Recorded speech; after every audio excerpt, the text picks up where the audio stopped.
The Strength Assessment is the cornerstone of every life skills program. It opens the door into the student's eyes. We've learned that the best catalyst for his learning is the student's strength and his passion. You may recall a time when you went into teaching because of the opportunity to inspire and challenge students. All too often, the busy demands of a course load and state requirements get in the way of doing this one-on-one work with students. For these reasons, we believe that the technology and the program should do the heavy lifting in terms of the content and the administration. This frees you up to spend your time drawing out the student. In fact, our goal that 75% of your time be spent one-on-one with the student. There are many ways to administer the strength assessment.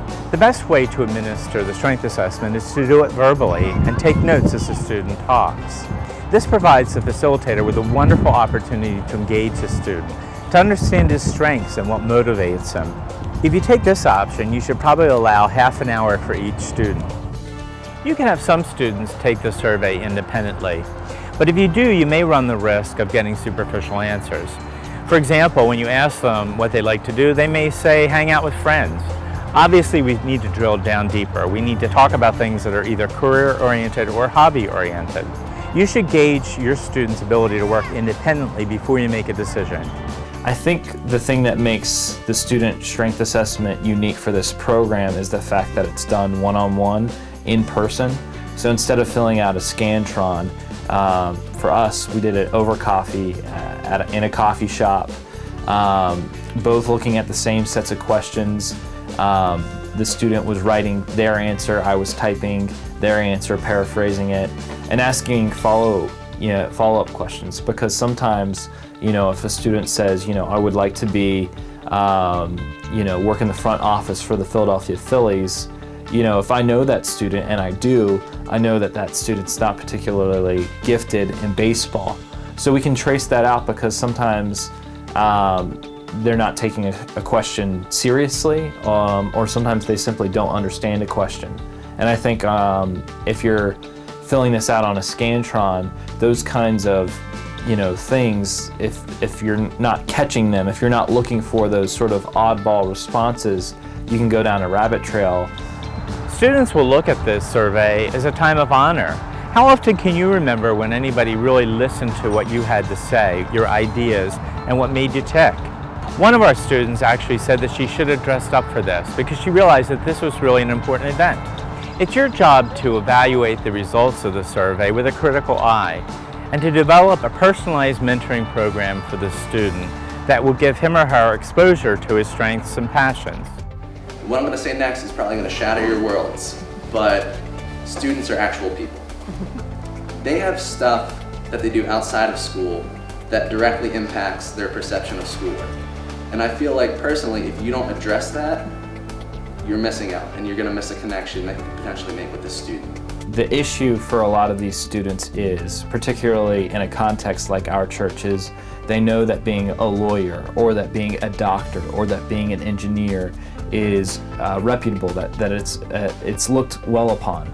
And I think for us, you have to decipher through what a student is really gifted in and what their passion is, and you have to figure out if they're just paying you lip service because they know that this is a top 5 medical school. They looked it up online, and when they tell people, hey, I want to go here, they get a lot of instant feedback, positive feedback and encouragement, and maybe science, particularly biology, is not a strength for them or a passion, but they're looking for that instant gratification of, hey, you're doing a good job, you're on the right trail, and maybe they're not.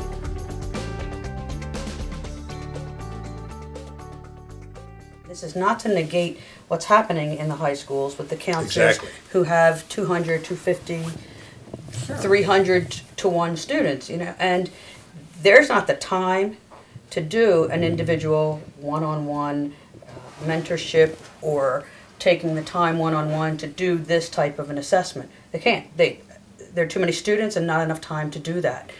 But this process takes what's happened in high school a few steps further and lets the individual really do the work with someone who knows what's going on and who can take them through this journey individually. No teacher or no class is going to really show you what you want to do in life in high school. You know, you have your core classes, your science, your math, your English.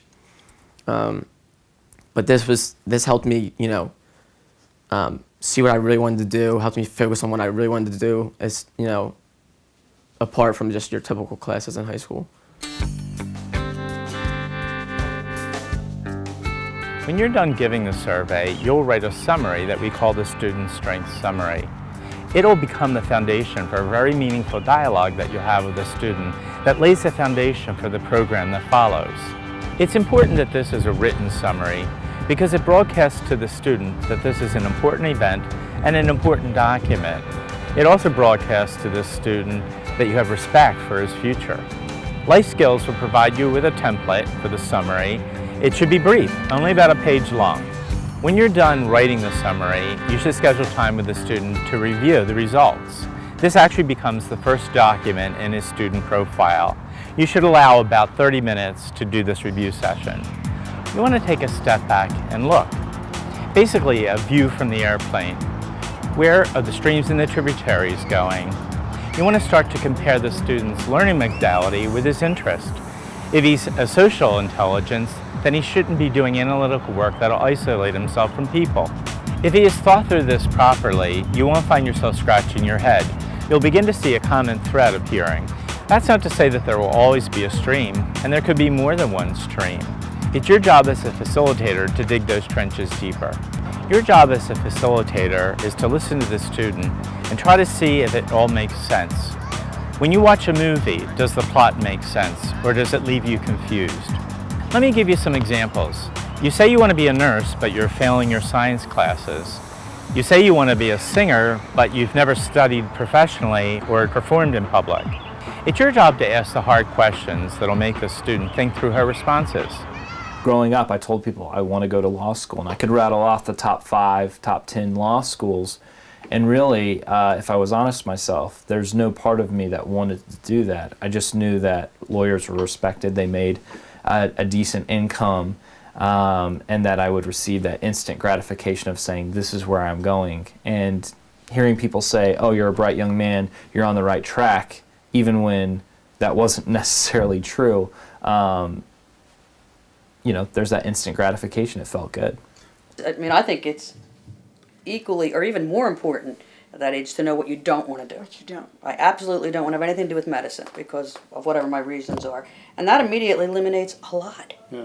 Which is, I think, much more important at that point than saying, this is what I want to do. It's one of the complaints of kids who take these interest surveys, which is, you know, they laugh. They come back and they say, well, yeah, I took that and it told me that I should be a policeman, or it told me that I should be a vet, or it told me I should be a botanist. You know, that it just feels so disconnected from who they are. Yeah. Two of the things that Maria said I want to just reinforce. One was it's open-ended and it's unique. It's unique because the student that's being interviewed is unique. And our educational system, by and large today, is set up in terms of standards and norms. And if you don't fit those standards in the way that those standards are explicated, then you're seen as different, abnormal, and abnormal meaning bad. So it means you're not educable, which is absolutely not true. And I think that's the genius of, I think, what Jim has, if it can be brought out in an appropriate way. As Eleanor said, it's putting the kid center stage. It wasn't until my senior year when I began asking very fundamental, very basic questions. Hey, what should I do with my life? What is God calling me to? And that was maybe a set of questions that I should have been asking when I was in high school. And that's really what this program is about, asking those basic, those foundational questions earlier in life than kids are being forced to ask them now.